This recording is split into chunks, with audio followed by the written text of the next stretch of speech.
Hello दोस्तों, मैं त्रिभुवन Kasana scholar classes में सभी का स्वागत है।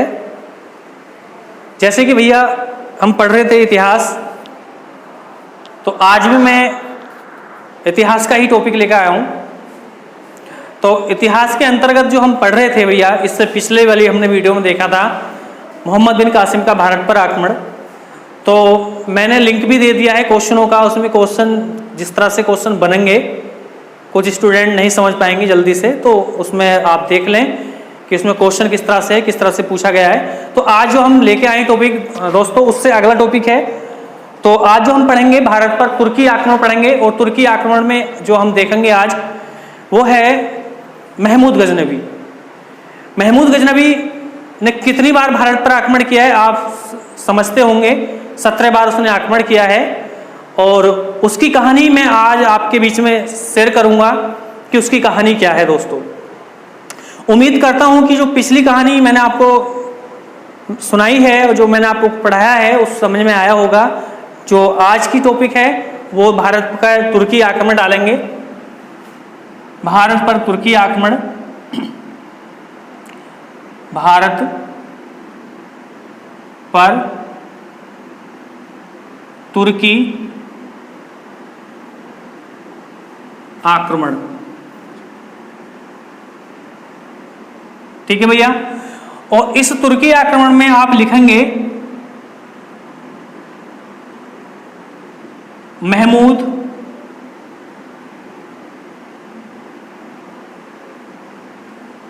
गजनवी। और दोस्तों इस महमूद गजनवी की अगर हम बात करें, इसने 17 बार भारत पर आक्रमण किया है। अब देखते हैं भाई, बिल्कुल वीडियो को दोस्तों यही मेरी आपसे रिक्वेस्ट है, बहुत मेहनत से यहाँ पर बनाई जाती है वीडियो।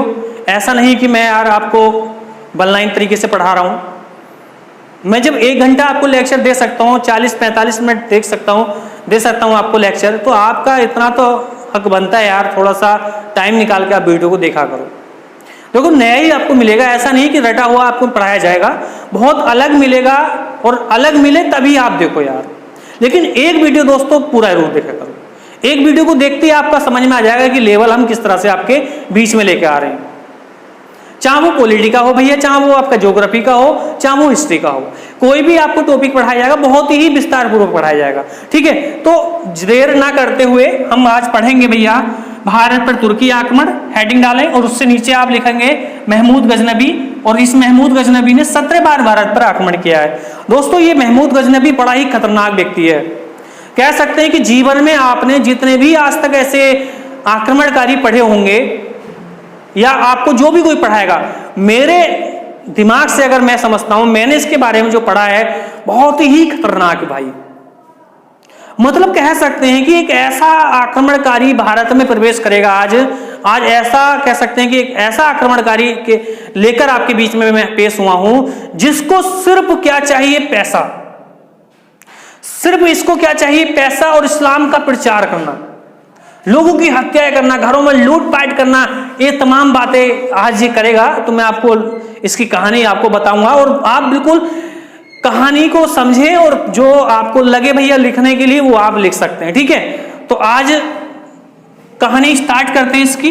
तो सबसे पहले दोस्तों मैं अगर बात करता हूं कि इनकी बैक कहानी क्या है, कि भाई थोड़ी कासिम के बारे में आपको बता देता हूं, जो पहले आक्रमण हुआ है इससे, कि भाई अरबों ने भारत पर आक्रमण क्यों नहीं किया दोस्तों। तो थोड़ी बैक कहानी आप समझो, फिर बस 5 मिनट या 10 मिनट का टाइम दो, आपको बेस तैयार कर दें और उस बेस में आपको पता चल जाएगा कि इस कहानी को हम उस कहानी से जोड़ कैसे रहे। दोस्तों थोड़ा सा ध्यानपूर्वक रखना कि जब मोहम्मद बिन कासिम की मृत्यु हो जाती है दोस्तों, तो उस मृत्यु के होने के कुछ समय बाद बहुत अरबी आक्रमणकारी भारत आते हैं, और उन्होंने दोस्तों कई बार भारत पर आक्रमण करना चाहा। और जब आक्रमण करना चाहा तो उनको सफलता दोस्तों नहीं मिल पाई। और जब सफलता नहीं मिल पाई तो आप भी जानते हैं कि भाई जिस देश के सब आक्रमण विफल हो रहे हैं, तो कोई ना कोई तो है जो योजना तैयार करेगा, जो आक्रमण करेगा। भाई इस रास्ता तो अरबों ने दिखा दिया कि भाई इस तरह से, मतलब मान लो इस तरह से भारत पर आक्रमण करना, ये मार्ग तो दोस्तों पता चल चुका है कि मान लो भाई ये भारत हो गया, ये भारत हो गया, और ये क्या हो गया दोस्तों, अरब हो गया। भाई यहां से तो मोहम्मद बिन कासिम ने आक्रमण किया, तो मोहम्मद बिन कासिम ने जो आक्रमण किया था या अरबी वासियों ने आक्रमण किया था, उन्होंने तो दिखा दिया कि इस मार्ग से आक्रमण आप कर सकते हैं। और जब ये मार्ग खुल गया, हर अरबी आक्रमणकारी इस मार्ग से भारत आता था और भारत पर क्या करता था, आक्रमण करता था। लेकिन दोस्तों किसी को सफलता प्राप्त नहीं मिल पाई, सफलता मिल ही नहीं पाई। वो सफलता प्राप्त अगर किसी ने दिलाई थी अरबी लोगों को, अरबी वासियों को या अरबी आक्रमणकारियों को, तो मोहम्मद बिन कासिम था वो। लेकिन यहां पर अगर हम बात करते हैं दोस्तों, तो ये एक ही भारत था। ये भारत में अगर हम देखें तो वो पश्चिमी भारत में अपनी जड़ें मजबूत करते थे। पश्चिमी भारत पर अधिकतम जो मुस्लिम आक्रमणकारी आते थे वो पश्चिमी भारत पर आक्रमण करते थे, क्योंकि उनको यही मार्ग आसान लगता था। अगर आप भारत का मैप देखोगे बना के, तो आप खुद देखेंगे कि भाई जो पश्चिमी भारत है हमारा, उसके आसपास मुस्लिम कंट्री देश ज्यादा हैं, तो वो वहां से तो आक्रमण करेंगे। पहले उन्होंने पश्चिमी भारत पर जड़ें मजबूत करनी चाहिए, लेकिन दोस्तों वहां पर उनका दबदबा तो रहा, लेकिन वो बार बार स्वतंत्र हो जाया करता था, बार बार वो कह सकते हैं कि राजपूत शासन हो जाया करता था। मतलब कि जो अरबी वासी चाहते थे, उनका उद्देश्य पूरे भारत को इस्लाम बनाना था। और ये जो आज जो हम पढ़ेंगे तुर्की आक्रमणकारी, उनका उद्देश्य भी कुछ इस तरह से ही रहेगा। तो दोस्तों अब यहां पे अगर हम बात करते हैं, तो मैं आपको बताना चाहता हूं कि जो अरबी वासी तो विफल हो जाते, लेकिन देखिएगा दोस्तों कि अरबी वासियों के बाद एक तुर्की, कह सकते हैं कि तुर्की लोग जो होते हैं, अगर हम बात करें तुर्की लोग, जो तुर्की लोग थे, इनकी जाति तुर्की हुआ करती थी, इसीलिए मैंने तुर्की आक्रमण लिखा है। ये जो तुर्की लोग थे, इन्होंने कह सकते हैं कि अरबी वासियों के आक्रमण की जानकारी निकाली, अरबी लोगों की आक्रमण की जानकारी निकाली कि अरबों ने आक्रमण कैसे कैसे किया, और उनका उद्देश्य भी जाना। और जब उनको लगा कि यार मोहम्मद बिन कासिम कई साल पहले आक्रमण किया था भारत पर, उसने विजय भी प्राप्त किया था, भारत को जीत लिया था, उसका उद्देश्य क्या था, भारत को इस्लाम बनाना। तो उसी चीज को बताते हैं कि इन तुर्की लोगों ने उस योजना को, कह सकते हैं, उस योजना को आगे बढ़ाया। उस योजना को क्या बढ़ाया भैया, इन्होंने आगे बढ़ाया। और इस योजना को तैयार करने वाला सबसे पहले मोहम्मद बिन कासिम की योजना को पूर्ण करने के लिए या उस कहानी को आगे बढ़ाने के लिए एक व्यक्ति का नाम आगे आता है। उस व्यक्ति का नाम था, इन्हीं तुर्कियों में, उसका नाम था अब्दुल्ला। उस व्यक्ति का नाम था दोस्तों अब्दुल्ला। अब्दुल्ला की अगर हम बात करते हैं, तो एक ये छोटा सा, कह सकते हैं कि गजनी का, अफगानिस्तान में पड़ता है दोस्तों गजनी का क्या था, ये सूबेदार मान लीजिएगा या जमींदार। इस व्यक्ति की अगर हम बात करते हैं दोस्तों, तो इसने कभी चशनामा पुस्तक लिखी गई थी अरबों के द्वारा। तो उस पुस्तक से इसको जानकारी मिलती है कि मोहम्मद बिन कासिम ने भारत पर आक्रमण किया था, और उसकी योजना क्या रह जाती है, विफल रह जाती है। इसी योजना को अब्दुल्ला आगे बढ़ाता है, और देखिएगा कुछ अपने साथियों के साथ, कुछ तुर्की लोगों के साथ एक योजना तैयार करता है कि जो मोहम्मद बिन कासिम का अधूरा काम था उसको पूरा किया जाए। और इस मार्ग से कह सकते हैं कि इस मार्ग से, जो मैंने आपको बताया था, इस तरह से क्या है कि भैया भारत पर क्या किया जाए, आक्रमण किया जाए। तो देखिएगा दोस्तों, भारत पर योजना तैयार करने वाला अगर कोई तुर्की कोई व्यक्ति था तुर्क से, तो वो अब्दुल्ला था। इसने भारत पर योजना तैयार करी, और योजना तैयार करने के बाद बताते हैं कि इसका दोस्तों एक गुलाम था। मैं आपको बताना चाहता हूं, मैं लिख दे रहा हूं यहां पर, जल्दी से समझ में आ जाएगा। तो योजना जो भारत पर तैयार करता है, जो योजना तैयार करता है, तो दोस्तों वो तैयार कौन करता है तुर्क में, वो था अब्दुल्ला। इसने योजना तैयार करी, लेकिन दोस्तों इसकी क्या हो जाती है, मृत्यु हो जाती है। और मृत्यु हो जाने के बाद इसी अब्दुल्ला का एक गुलाम था, इसका एक गुलाम था, उसका नाम था अल्पतगीन। क्या नाम था, अल्पतगीन। और बताते हैं कि अल्पतगीन क्या हो जाता है, गजनी का अगला राजा बन जाता है। और दोस्तों जब ये गजनी का राजा बनता है तो इसके द्वारा ही बताते हैं कि जो अब्दुल्ला की योजना अधूरी रह जाती है। तो सबसे पहले अगर हम बात करते हैं तो इसी अब्दुल्ला की अगर हम बात करें तो अब्दुल्ला स्वतंत्र रूप से शासन नहीं करता था गजनी में, एक छोटे छोटे हिस्सों पे शासन करता था। और यही कारण था कि ये इसकी योजना विफल गई और कुछ समय बाद इसकी मृत्यु हो जाती है। और मृत्यु के बाद इसका गुलाम अल्पतगीन हो जाता है तैयार। और अल्पतगीन ने सबसे पहले गजनी में, किसमें, गजनी में स्वतंत्र रूप से स्थापना करता है किसकी, गजनी साम्राज्य की। सबसे पहले इसने गजनी साम्राज्य की, लिखते रहना थोड़ा, गजनी साम्राज्य की स्वतंत्र रूप से स्थापना करता है अल्पतगीन। और स्वतंत्र रूप से गजनी राज्य की कोई स्थापना का श्रेय किसी को जाता है तो वो अल्पतगीन था। दोस्तों इसकी अगर हम बात करते हैं तो इसने सिर्फ इतना ही काम किया था कि स्वतंत्र रूप से गजनी साम्राज्य की स्थापना करता है। लेकिन दोस्तों इसकी अगर हम बात करते हैं इसी अल्पतगीन की, तो दोस्तों इसका भी एक गुलाम था, जिसका नाम था सुबुतगीन। क्या नाम था, रफ कर दे रहा हूं, यहां से लिख लिया होगा। इस अल्पतगीन का दोस्तों एक गुलाम था जिसका नाम था सुबुतगीन।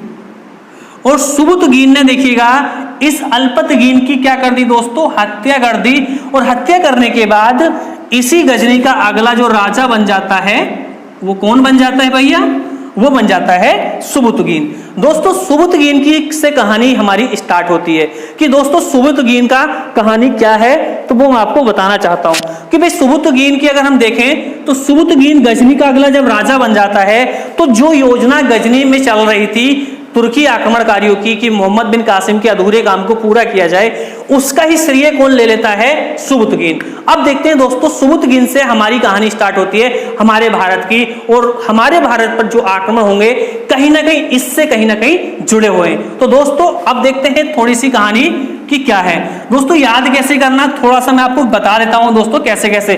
आपसे कभी भी पूछा जाए कि गजनी में वह कौन सा व्यक्ति था जिसने कि तुर्की आक्रमण की योजना बनाई थी, तो मैंने क्या बताया था, अब्दुल्ला था। अब्दुल्ला की मृत्यु के बाद गजनी का राजा कौन बना था, अल्पतगीन बना था। अल्पतगीन किसका गुलाम था, बताएंगे अब्दुल्ला का। आपसे पूछा जाए कि अल्पतगीन की हत्या किसने करी थी, तो मैंने अभी बताया था किसने करी थी, सुबुतगीन ने। गजनी का राजा अल्पतगीन के बाद कौन बनता है, सुबुतगीन बनता है। अब देखते हैं दोस्तों सुबुतगीन की कहानी क्या है। दोस्तों सुबुतगीन की अगर हम देखें तो सुबुतगीन राजा बन गया कहां का, गजनी का। और इस सुबुतगीन की अगर हम बात करें दोस्तों तो इसके दो पुत्र थे, एक का नाम था मोहम्मद इस्माइल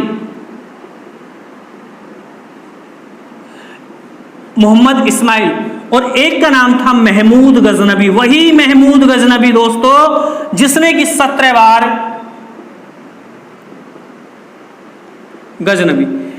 बार इसने आक्रमण किया था। सुबुतगीन का बड़ा बेटा यही है और छोटा बेटा मोहम्मद बिन कासिम है। सही है, ये छोटे हैं ये बड़े हैं भैया। अब देखते हैं कि भाई मोहम्मद बिन कासिम नहीं, जो महमूद गजनबी है वो कैसे आक्रमण करेगा और इस्माइल का क्या रोल है इसमें और सुबुतगीन का क्या रोल है दोस्तों। तो देखिएगा थोड़ी सी कहानी आपको समझनी है कि जब अल्पतगीन की मृत्यु हो जाती है तो गजनी साम्राज्य की वास्तविक रूप से गजनी में कोई स्थापना करता है तो वो कौन करता है, सुबुतगीन की अगर हम बात करते हैं गजनी में वास्तविक गजनी साम्राज्य का वास्तविक संस्थापक कोई माना जाता है तो वो कौन माना जाता है, सुबुतगीन। मतलब कि गजनी साम्राज्य का वास्तविक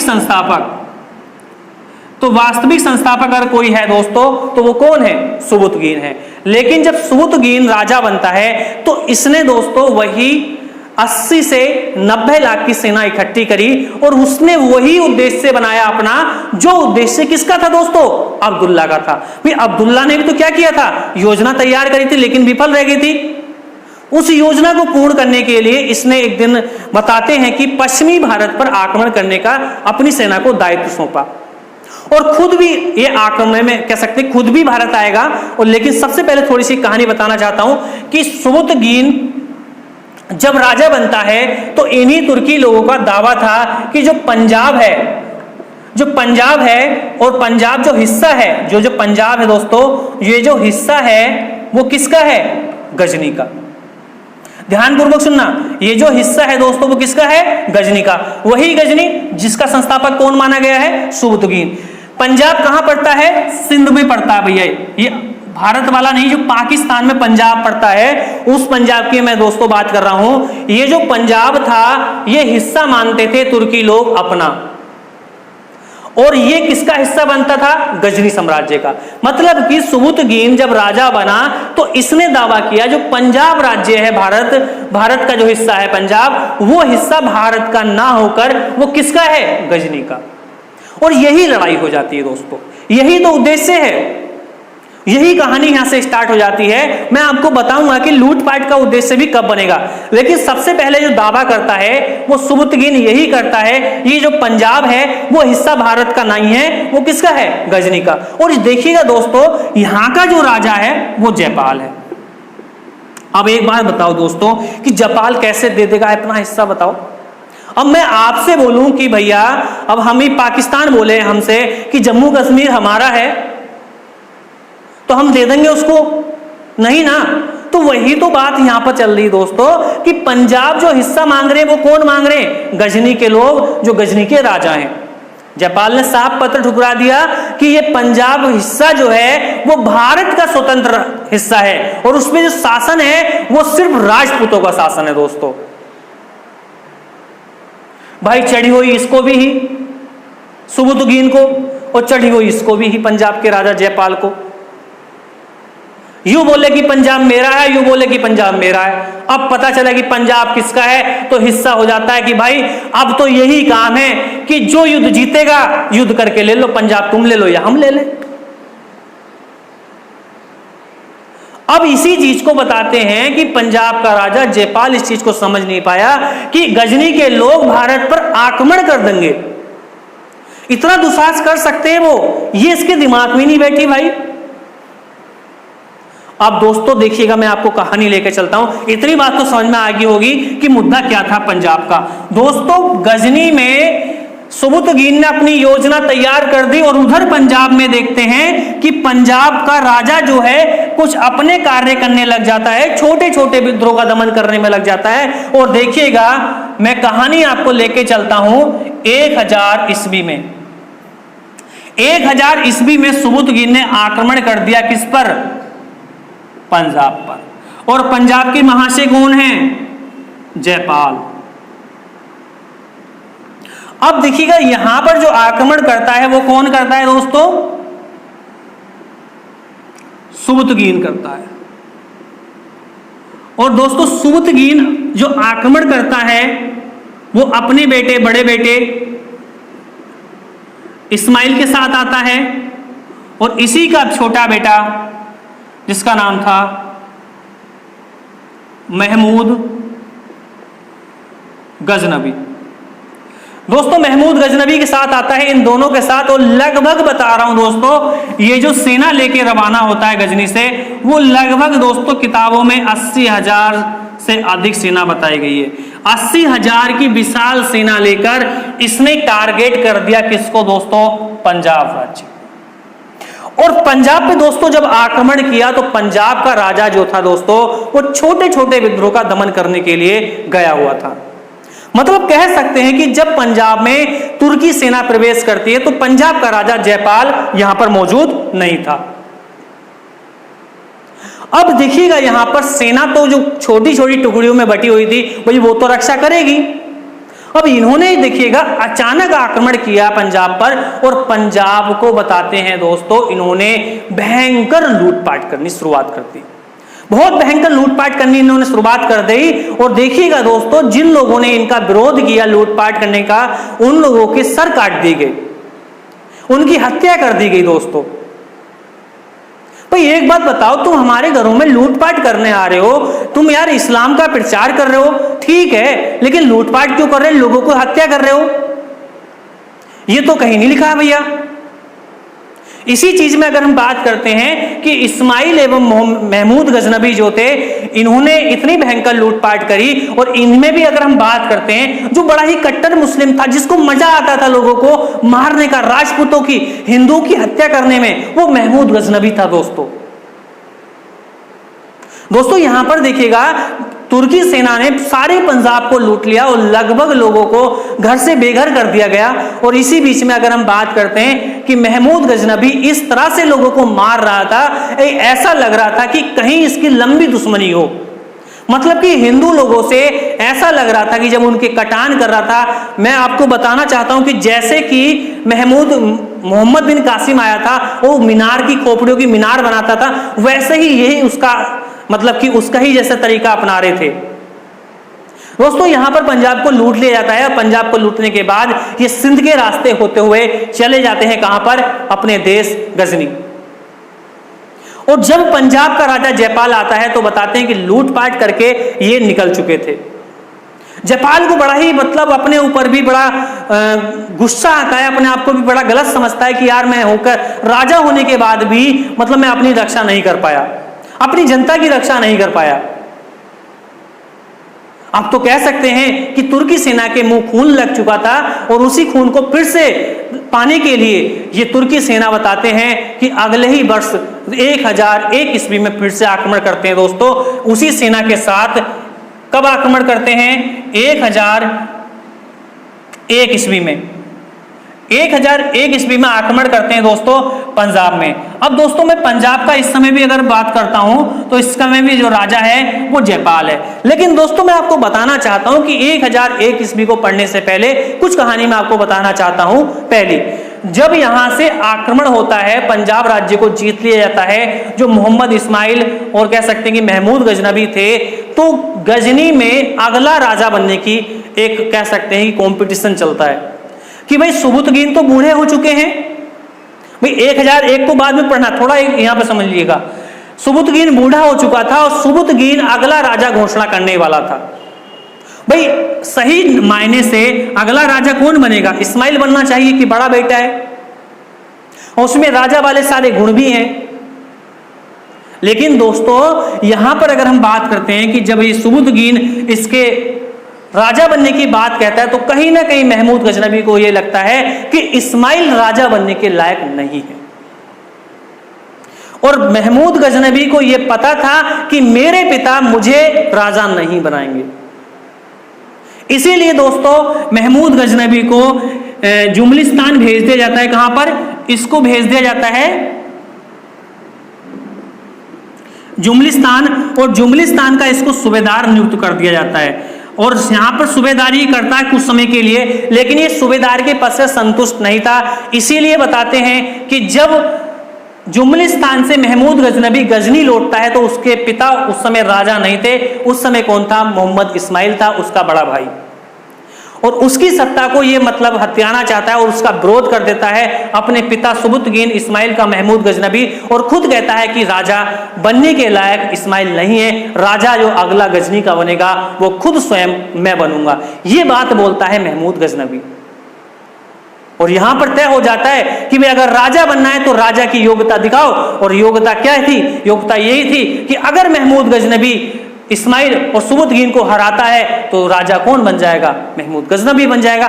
पिता एवं पुत्र के बीच में युद्ध हो जाता है दोस्तों राजगद्दी के लिए। और एक दिन पता चलता है कि महमूद गजनबी अपने पिता इस्माइल की हत्या कर देता है और अपने भाई अपने पिता सुबुतगीन की हत्या कर देता है और अपने भाई इस्माइल की हत्या कर देता है, और अगला राजा बन जाता है गजनी का कौन, महमूद गजनबी। और जब महमूद गजनबी राजा बनता है तो देखिएगा जब अपने भाई सुबुतगीन की हत्या करता है तो कहीं ना कहीं गजनी में दोस्तों विद्रोह हो गए थे। और विद्रोह देखिएगा छोटे छोटे विद्रोह हो गए थे। क्यों हुए थे, क्योंकि राजा जो बनता था उस समय की अगर हम बात करते हैं, सुल्तान का बड़ा बेटा ही बनता था।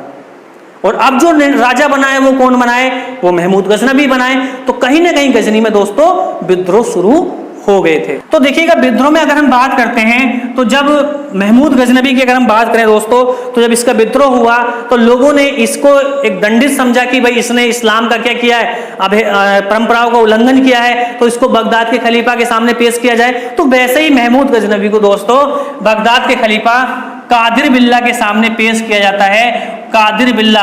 और कादिर बिल्ला के सामने ये कहा जाता है कि इस्लाम की इसने क्या कहा है, करी है, अवहेलना करी है। तो इसी बीच में बताते हैं कि कादिर बिल्ला इसको मृत्युदंड की घोषणा करता है। लेकिन महमूद गजनबी दोस्तों यही कहता है कि मुझे एक मौका जरूर दिया जाए खलीफा साहब, और मैं चाहता हूं कि जो राज्य मेरे पिता ने आक्रमण किया था, जिसमें स्वतंत्र रूप से स्थापना करना चाहते थे तुर्की साम्राज्य की, मैं भी उसी राज्य पर आक्रमण करूंगा और फिर जाकर आप बताना कि मैं गजनी साम्राज्य की भारत में स्थापना कर पाता हूं या नहीं। अगर नहीं कर पाता हूं तो मुझे मृत्युदंड आप दे सकते हैं। दोस्तों इसका मृत्युदंड यहां पर कुछ समाप्त हो जाता है और इसको कादिर बिल्ला सुल्तान की उपाधि देकर इसको रवाना कर देता है। कहां के लिए? भारत के लिए। और ये भारत के उसी राज्य पर आक्रमण करता है जिस राज्य पर उसके पिता ने आक्रमण किया था। दोस्तों मैं आपको बताना चाहता हूं अब क्या होगा। दोस्तों ये तय होना है, क्या महमूद गजनबी भारत में गजनी साम्राज्य की स्थापना कर पाएगा या पंजाब राज्य में। दोस्तों वही सेना थी, कुछ अधिक सेना मान लीजिएगा, लेकिन सेना बराबरी की थी। जो सेना उसके पिता पे थी उसी सेना को लेकर महमूद गजनबी लगभग 1.5 लाख की लगभग सेना मान लीजिएगा, 1.5 लाख की विशाल सेना लेकर महमूद गजनबी आक्रमण कर देता है उसी राज्य पर जयपाल के विरुद्ध। दोस्तों यहां पर एक भयंकर युद्ध होता है। दोस्तों बहुत ही भयंकर युद्ध होता है और जयपाल यहां पर फिर से पराजय हो जाती है। जयपाल फिर से हार जाता है। दोस्तों यहां पर जयपाल के हार जाने के बाद ही देखिएगा दोस्तों, जयपाल के हार जाने के बाद पूरे पंजाब में इस महमूद गजनबी ने वही असर किया जब 1000 ईस्वी में किया गया था, क्योंकि महमूद गजनबी के हाथ यहां पर खुल चुके थे और महमूद गजनबी ने यहां पर कह सकते हैं कि अपने पिता के आक्रमण के समय जो हत्याएं हुई थी उनसे अधिक हत्याएं इसने की और जयपाल अपने राज्य को नहीं बचा पाता है। और दोस्तों जब बचा नहीं पाता है और तुर्की सेना सिंध के रास्ते होते हुए लूटपाट करते हुए रवाना हो जाती है। दोस्तों मैं आपको बताना चाहता हूं कि जयपाल इस चीज से बहुत ही ज्यादा अपमानित होता है। उसको लगता है कि मैं अपने राज्य की रक्षा नहीं कर सकता हूं तो मैं राजा किस काम का। जब मैं अपनी प्रजा को नहीं बचा सकता तो मेरा राजा बनने का कोई अधिकार नहीं है। देखिएगा दोस्तों बहुत बड़ा कदम उठाता है यही जयपाल, और जयपाल अग्नि में कूदकर जान दे देता है। कह सकते हैं कि जयपाल आत्महत्या कर लेता है दोस्तों। और आत्महत्या करने के बाद दोस्तों पंजाब का जो अगला जो दायित्व लेता है, कह सकते हैं कि पंजाब का ही एक हिस्सा था नगरकोट, इसी का पुत्र जयपाल का आनंदपाल सोचता है कि मैं पंजाब को फिर से स्वतंत्र कर दूंगा। क्योंकि दोस्तों जयपाल के मरने के बाद भारत में तुर्की साम्राज्य की कहीं स्थापना हुई थी तो वो पंजाब राज्य में हुई थी। तुर्की साम्राज्य की स्थापना अगर कहीं दोस्तों हुई थी तुर्की साम्राज्य की, तो दोस्तों वो कोई और राज्य नहीं था, वो था पंजाब। इस राज्य में पहली बार कह सकते हैं कि स्थापना अगर हम बात करते हैं, पहली बार अगर कहीं तुर्की साम्राज्य की स्थापना हुई है तो वो पंजाब राज्य में। दोस्तों महमूद गजनबी सिंध के रास्ते लूटता हुआ चला जाता है और बताते हैं कि यहां पर अपने पिता की मृत्यु का बदला लेने के लिए इसी का पुत्र जिसका नाम था आनंदपाल, इसी का पुत्र था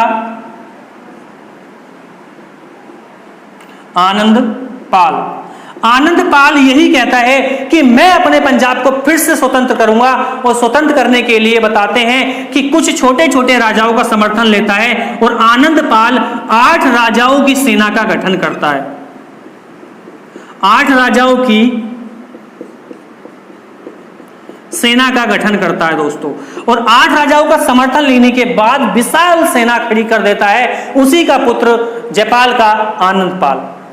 और ये जो सेना खड़ी करता है इसी पंजाब का एक हिस्सा था जिसका नाम था नगरकोट।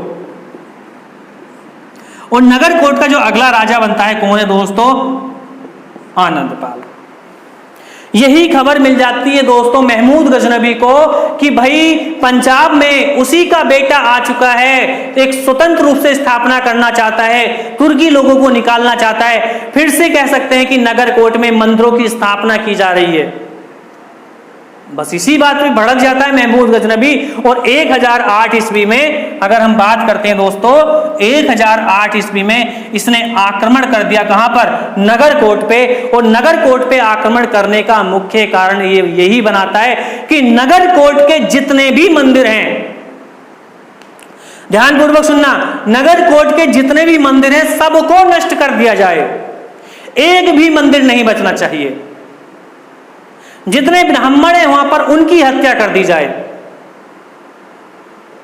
और महमूद गजनबी की अगर हम बात करते हैं दोस्तों, इतना स्पीड से आता था, इतनी तेजी से सेना लेके आता था, किसी को पता ही नहीं चलता था कि कितने लोगों को एक साथ मार के चला गया। वही हुआ दोस्तों, 8 राजाओं की सेना एक तरफ थी और महमूद गजनबी एक तरफ था।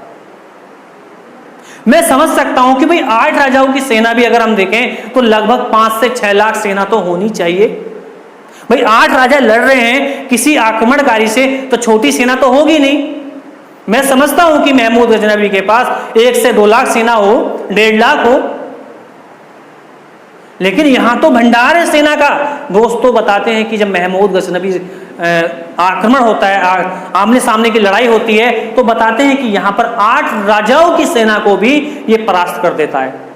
इतना भयंकर है कि आप बोलोगे सर बाकी में ऐसा है। अरे भैया बाकी में ऐसा था। ये 8 राजाओं की सेना को हरा देता है और 8 राजाओं की सेना तितर बितर हो जाती है, भाग खड़ी होती है कि भैया इससे बचना मुश्किल है, ये तो मारता ही बहुत है। बाकी भी यार इतना मारता था। सेना भाग जाती है और नगरकोट को भी कब्जे में ले लेता है महमूद गजनबी। और नगरकोट के दोस्तों जितने भी मंदिर थे सबको नष्ट कर दिया जाता है। और महमूद गजनबी का एक बात और सुन लेना यहां पर दोस्तों, महमूद गजनबी का एकमात्र ऐसा आक्रमण है ये नगरकोट का जो मूर्तिवाद के विरुद्ध था, मूर्तियों को तोड़ने के विरुद्ध था। मैं चर्चित आक्रमण की बात नहीं कर रहा हूं दोस्तों, मूर्तिवाद के अगर कोई विरुद्ध था आक्रमण, मूर्तिवाद के विरुद्ध, मूर्तिवाद के विरुद्ध, मूर्तिवाद के अगर कोई विरुद्ध पहला आक्रमण माना जाता है तो वो नगरकोट का ही था 1008 ईस्वी। दोस्तों थोड़ा सा ध्यान रखना है कि चर्चित आक्रमण कौन सा है और भैया कह सकते हैं कि मूर्तिवाद के विरुद्ध कौन सा आक्रमण था। तो आपको याद रखना है यही नगरकोट का 1008 ईस्वी। याद रखना है कि किस राजा ने 8 राजाओं की सेना का गठन किया था, किस राजा ने महमूद गजनबी के सामने आत्मसमर्पण करने के बाद आत्महत्या करी थी। जयपाल। जयपाल के बाद अगला राजा कौन बन गया? आनंदपाल। ऐसे याद कराते रहूंगा, थोड़ा थोड़ा होता रहेगा भैया, ठीक है। तो आगे चलते हैं भाई, 1008 चल चुकी हैं तो 1018 की ओर चलते हैं दोस्तों। 1018 में देखते हैं क्या होता है दोस्तों। इसने फिर से योजना तैयार करी और इसने आक्रमण कर दिया कहां पर दोस्तों? मथुरा पर। मथुरा पर आक्रमण करा 1018 ईस्वी में महमूद गजनबी ने। और यहां पर जो थे ब्राह्मण थे और ब्राह्मण इसका सामना नहीं कर पाते। 1018 ईस्वी में टारगेट बनाया फिर से कि चलो कहां पर? मथुरा को लूटने चलो। पैसा चाहिए, धन दौलत चाहिए, किसको? महमूद गजनबी को। तभी तो स्थापना कर पाएगा अपने तुर्की साम्राज्य की।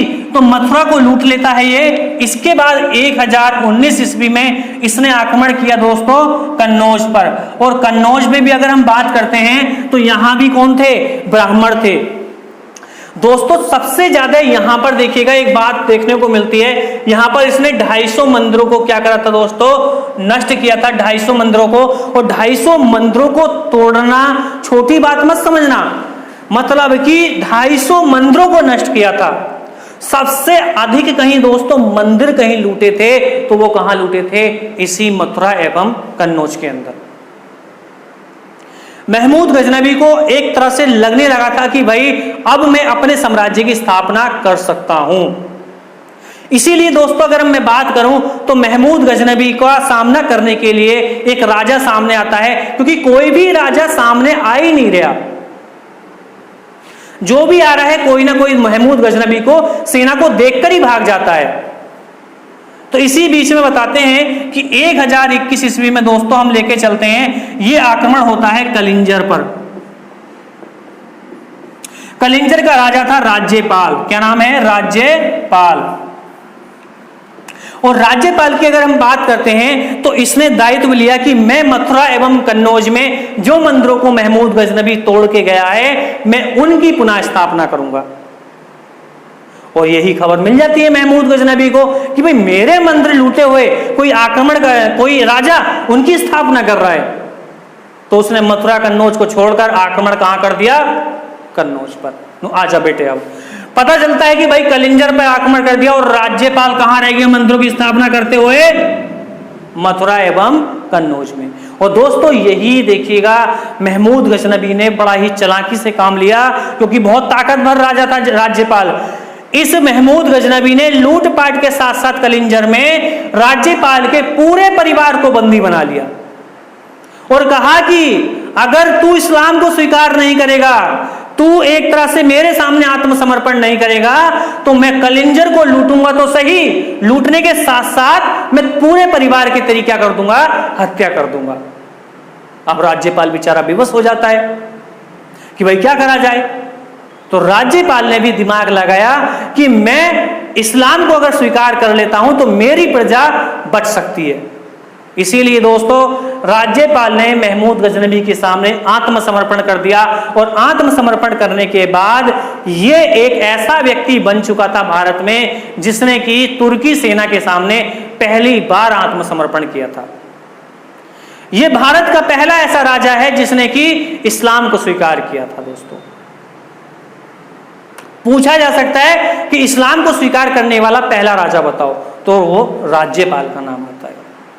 इस तरह से देखिएगा, इसका ये महमूद गजनबी को लगता है कि भी संधि हो जाती है, तो महमूद गजनबी को लगता है मेरा मित्र हो गया। तो जब मित्रता के चर्चे पूरे भारत में फैलते हैं दोस्तों, तो छोटे छोटे जो राजा थे, जैसे कि भीमदेव, और भी राजा थे, भीमदेव प्रथम था, भीम प्रथम, तो उनको लगता है कि भाई ये व्यक्ति बहुत बेकार है, ये तो आत्मसमर्पण कर चुका है और महमूद गजनबी का एक तरह से दोस्त हो चुका है, मित्र हो चुका है, तो इसको जीने का अधिकार नहीं है। तो हमारे राजाओं ने एक दिन क्या कर दी? इसके पूरे परिवार की हत्या कर दी और हत्या करने के बाद राज्यपाल का भी सर धड़ से अलग कर दिया। अब भाई यही खबर आप खुद सोचते हो कि भाई भारत में एक दोस्त था महमूद गजनबी का, एक मित्र था राज्यपाल, उसकी हत्या किसने कर दी? राजाओं ने कर दी भारत के। क्या उन्हें छोड़ देगा वो? भाई तुरंत ही ताकत भर सेना लेके आता है और कहता है कि जिसने राज्यपाल की हत्या करी है उनको जीने का अधिकार अब नहीं। दोस्तों यहां पर देखते हैं, क्योंकि सभी लोग जान चुके थे कि राज्यपाल की हत्या करना छोटी बात नहीं है, क्योंकि महमूद गजनबी निश्चिंत ही भारत आएगा। भाई तुम किसी के मित्र को मार रहे हो, वो तो आएगा ही। तो महमूद गजनबी ने भी पूरी 1.5 लाख की सेना इकट्ठी कर ली। चलो कहां पर? भारत। अब सीधा उसका उद्देश्य बन गया कि अब छोटी लूट नहीं करनी है, अब चिल्लर चोरी नहीं करनी है, अब तो बड़ा माल उठाना है अब। और दोस्तों मैं आपको बताना चाहता हूं एक बार और, सब मंदिरों को लूट चुका था महमूद गजनबी। कोई भी मंदिर ऐसा नहीं बचा था जिसको महमूद गजनबी ने छोटी मोटी लूटपाट ना करी। अब भारत का एकमात्र पवित्र मंदिर बचा था, वो मंदिर था गुजरात के अंदर सोमनाथ मंदिर, जिसमें अथाह संपत्ति थी। कह सकते हैं कि जो वो मंदिर था पूरे सोने से था, वो पूरा सोने का बना हुआ था। कहीं ना कहीं महमूद गजनबी को यह लग रहा था कि सोमनाथ मंदिर को मैं एक दिन लूट कर रहूंगा। उसका सपना कहीं ना कहीं अब साकार होने वाला था। महमूद गजनबी की उस योजना को देखते हुए सभी भारतीय राजाओं ने एक निर्णय, एक राजनीतिक रणनीति बनाई। और रणनीति वो क्या थी? उन्होंने यही कहा कि सारे मंदिरों को खाली कर दिया जाए, जो ब्राह्मण वहां पर अपनी पूजा पाठ कर रहे हैं उनको छोड़कर सोमनाथ मंदिर की रक्षा करने के लिए हमन करें, और कह सकते हैं कि ढोलक गाजे बाजे ऐसा एक तरह से आस्था अपनाए अपनी, और इस तरह से कह सकते हैं कि भगवान को एक तरह से कुछ उपहार चढ़ाए। मतलब इस तरह से बहुत राजाओं ने काफी ब्राह्मणों को आने के लिए कहा सोमनाथ मंदिर के लिए, और सभी ब्राह्मणों ने उन राजाओं की बात भी मानी। इसी बीच में बताते हैं कि महमूद गजनबी ने किसी मंदिर पर अटैक नहीं किया। उसने 1025 ईस्वी में दोस्तों गुजरात राज्य पर क्या कर दिया भैया, आक्रमण करा। 1025 ईस्वी में गुजरात राज्य पर आक्रमण करता है, और देखिएगा महमूद गजनबी जैसे ही गुजरात में पहुंचता है तो गुजरात में ऐसा लगता है कि कम से कम अगर मंदिर को देखा जाए, मंदिर के आसपास देखा जाए, इतनी विशाल सेना थी कि महमूद गजनबी को भी लगता है कि भाई कुछ ना कुछ तो इसमें है। गुजरात में अगर हम बात करते हैं तो सोमनाथ मंदिर था, और सोमनाथ मंदिर में अगर हम देखें तो अथाह संपत्ति थी दोस्तों इस मंदिर के अंदर। महमूद गजनबी को लगता है कि भाई इस मंदिर को तो लूटना पड़ेगा ही है। जब भाई इतनी रक्षा करने के लिए इतनी सेनाएं, कुछ तो है इसके मंदिर के अंदर। तो बताते हैं कि दोस्तों ये मंदिर है, देखिएगा अगर मैं बात करूं ये मंदिर बना हुआ है इस तरह से, तो दोस्तों इसके चारों ओर लगभग है इस तरह से देखिएगा घेरा बनाए हुए पूरी सेना खड़ी थी इस तरह से दोस्तों। इस तरह से सोमनाथ मंदिर था। इतनी मतलब कह सकते हैं संख्या में सेना थी इस तरह से, और बीच में ये मंदिर था दोस्तों। इतनी सेना को मारकर भी महमूद गजनबी सोमनाथ मंदिर को लूट सकता है, अन्यथा नहीं। पूरी इतनी सेना थी दोस्तों, और महमूद गजनबी ने अपनी तुरंत ही सेना को आदेश दे दिया कि तुरंत ही आक्रमण कर दिया जाए। चारों ओर से महमूद गजनबी ने अपनी पूरी 1.5 लाख सेना छोड़ दी, और ये जो सैनिक थे इन्होंने अपनी बहादुरी का साहस दिखाया दोस्तों। और जब बहादुरी का साहस दिखाया तो महमूद गजनबी के आक्रमण को कई बार विफल कर दिया गया, कई बार विफल किया गया। महमूद गजनबी को भी लगता है कि यार मैं आक्रमण अब हटा ली जाए, मैं जीत नहीं पाऊंगा। लेकिन दोस्तों महमूद गजनबी अपनी उस योग्यता का परिचय देता चला गया, अपनी मेहनत का परिचय देता गया, और उसने हार नहीं मानी। इसी बीच में अगर हम बात करते हैं कि इस मंदिर की जो रक्षा कर रहे थे ब्राह्मण, उन्होंने तुरंत ही आदेश करा इन सैनिकों को, जो ये सैनिक खड़े थे दोस्तों इस तरह से, इनको आदेश दिया कि तुरंत ही अपने शस्त्रों का त्याग कर दिया जाए। अपनी जो शस्त्र से आप लड़ रहे हो उनको त्याग कर दो, उन्हें हाथ से निकाल दो और नीचे झुक जाओ और भगवान के भजन करो। जादू टोना जैसे लोगों को कह दिया, जादू में विश्वास भी करते थे ब्राह्मणों की इन बातों का कि जो ब्राह्मण बोलेंगे वो बाकी में होकर रहेगा। ऐसा होता था पहले। ब्राह्मणों की चाल में आ जाते हैं सारे राजपूत सैनिक, और सैनिकों ने क्या किया, जादू टोना ढोलक गाजे वाजे करते रहे, और यही ब्राह्मणों ने कहा कि आप जितना ढोलक बजाओगे, जितना गाजे वाजे करोगे, भगवान का तीसरा नेत्र खुलेगा और महमूद गजनबी को क्या कर देंगे, भस्म कर देंगे। लो भैया, और महमूद गजनबी को यही मौका मिल गया और महमूद गजनबी ने इनको काटता हुआ और प्रवेश कर जाता है दोस्तों कहां पर, महमूद गजनबी सोमनाथ मंदिर के द्वार तक। यह कहीं ना कहीं दोस्तों ब्राह्मणों की सबसे महा गलती थी। अरे क्या जरूरत पड़ी थी यार इस तरह से बात करने की? क्या भगवान तुम्हारे मुंह में रोटी दे देगा राय के? मैं खड़ा रहूं, मैं खड़ा रहूं इस तरह से, मैं बोलूं ना, बस लिखूं ना, समझ में आ जाएगा आपके? भैया हाथ तो चलाना पड़ेगा, तभी आपको सफलता प्राप्त होगी। तो वही तो हुआ यहां पर।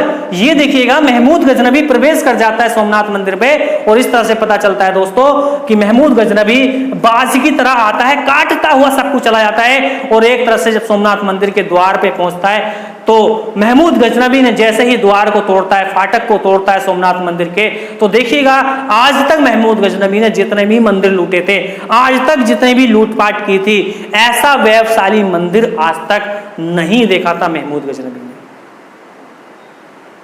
महमूद गजनबी को भी लगता है कि यार ये ऐसा मंदिर क्या है इसके अंदर, क्योंकि दोस्तों मैं बताना चाहता हूं कि महमूद गजनबी को भी पसीना आ जाता है। जो मूर्ति तो दोस्तों बिना किसी सहारे के इस तरह से झूल रही थी दोस्तों, इस तरह से कोई सपोर्ट नहीं थी, मंदिर में मूर्ति इस तरह से झूल रही थी। और महमूद गजनबी को देखिएगा, कुछ लोग बताते हैं कह सकते हैं कि उसके शासनकाल में कुछ इतिहासकार आए थे, उन्होंने भी बताया है। जैसे कि अगर हम बात करें, फिरदौसी ने कहा है कि जब महमूद गजनबी ने, जो फिरदौसी उसके शासनकाल में आया था, उसने कहा था कि जब मूर्ति को उसने तोड़ा था तो उसने भी सम्मान दिया था उस मूर्ति को। तोड़ने के बाद बताते हैं कि लूटपाट करता हुआ सिंध के रास्ते हुए रवाना हो जाता है दोस्तों, कहां के लिए? गजनी के लिए। और बताते हैं कि उस मूर्ति को एक अपमानित जगह गिर दिया जाता है। दोस्तों जब सिंध के रास्ते होते हुए पहुंचता है तो देखिएगा ये सिंध से जाता था, और सिंध में जो शासन करते थे वो जाट करते थे। देखिएगा जाटों की मैं थोड़ा सा बता रहा हूं कि ये जो आक्रमण था ये सोमनाथ मंदिर का, ये इसका 16वां आक्रमण था। कौन सा आक्रमण था दोस्तों? ये इसका 16वां आक्रमण था, याद रखना है, ये था 16वां आक्रमण। और सबसे चर्चित आक्रमण भी कौन सा था दोस्तों? तो यही था। सबसे चर्चित आक्रमण भी अगर पूछा जाए सोमनाथ मंदिर का था। कौन सा आक्रमण था? 16वां। अब चलते हैं दोस्तों अंतिम की ओर। अंतिम था 1027। कहां पर है? सिंध पर है। और बताते हैं कि सिंध पे शासन किसका है दोस्तों? तो जाटों का चल रहा है। अब यहां पर अगर हम बात करते हैं कि जब इस लूटपाट को लेकर भारत से, कह सकते हैं महमूद गजनबी सिंध से गुजरता था इस तरह से, तो सिंध पे कौन है? जाट थे। तो जाट क्या करते थे उस समय? जंगलों में से निकलकर महमूद गजनबी की थोड़ी थोड़ी लूट को छीन लिया करते थे। तो महमूद गजनबी इनसे बड़ा ही तंग आ चुका था। वो सोचता था कि यार इनसे कैसा निपटा जाए, और जाट बड़े चतुर थे उस समय। तो महमूद गजनबी ने अब यही निर्णय किया कि अब इनको दंडित करा जाए, जाटों को किया जाए। और 1027 ईस्वी में महमूद गजनबी ने अपना 17वां आक्रमण जो किया दोस्तों, वो करा सिंध के विरुद्ध जाटों के लिए। और जाट यहाँ पर परास्त होते हैं, और इस तरह से पता चलता है कि महमूद गजनबी का 17वां और अंतिम आक्रमण भी सिंध के जाटों के विरुद्ध था। बताते हैं कि महमूद गजनबी फिर से लूट करने के लिए आता है। तो भाई यहां पर जाट बड़े चतुर थे, उन्होंने कहा कि भाई बदला तो हम लेकर रहेंगे। तो यहां पर लग गए भाई चक्कर में इसके कि भाई कभी ना कभी तो फंसेगा, कभी ना कभी तो आएगा फंदे में। तो जाट लग गए। महमूद गजनबी आ रहा था भाई लूटपाट करने के लिए अपने कुछ सैनिकों के साथ, छोटी छोटी टुकड़ी के साथ। पता चला कि भाई जाटों ने तुरंत खोपचे में ले लिया, बेटे आजा, आज बहुत लूटपाट करिए तैने बहुत ज्यादा, और मार लगाई जाटों ने बढ़िया से। और भाई जाटों के द्वारा ही महमूद गजनबी की क्या कर दी गई? हत्या कर दी गई। और इस तरह से दोस्तों इस कहानी को मैं यहीं विराम देता हूं। उम्मीद करता हूं कि दोस्तों कहानी समझ में आई होगी। और अगली कहानी के साथ, अगर ऐसी कहानी और भी चाहते हैं आप, तो अच्छी कहानी के साथ मैं आता हूं। और जो अगला आक्रमण होगा, अगर हिस्ट्री के अंतर्गत हम पढ़ते हैं हिस्ट्री, तो होगा भारत पर मोहम्मद गोरी का आक्रमण। और दोस्तों अगर बाकी भी कहानी समझ में आई हो तो यार शेयर कर देना, और चैनल को सब्सक्राइब भी कर लेना। क्योंकि भाई 1 घंटा लेक्चर सुनाना बहुत कठिन बात है, आप भी जानते हो।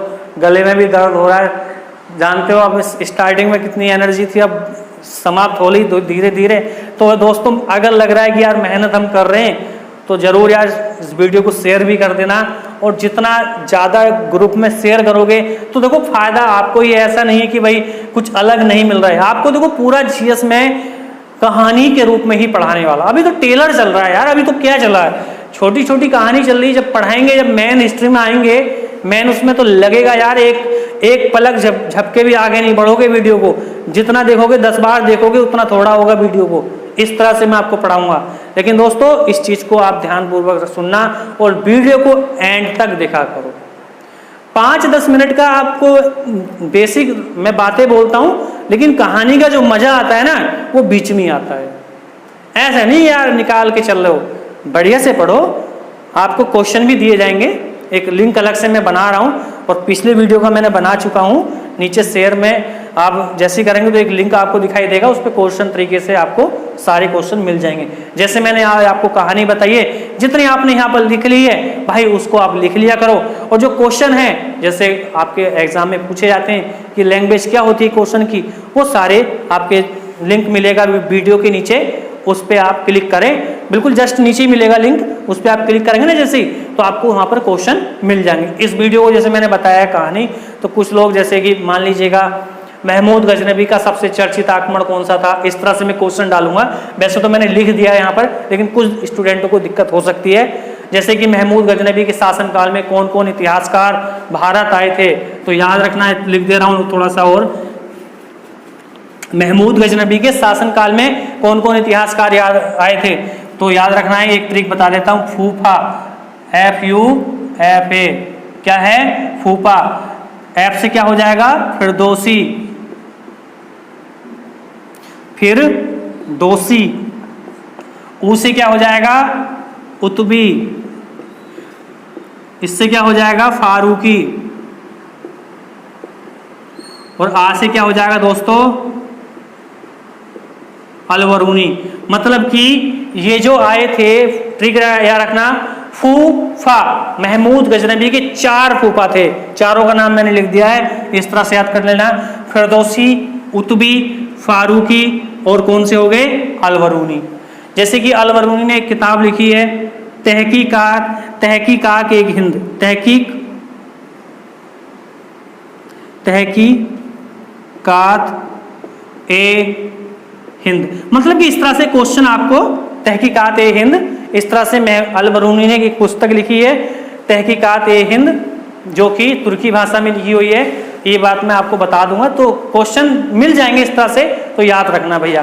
तब तक के लिए नेक्स्ट पार्ट में मिलते हैं बहुत जबरदस्त कहानी के साथ, ठीक है।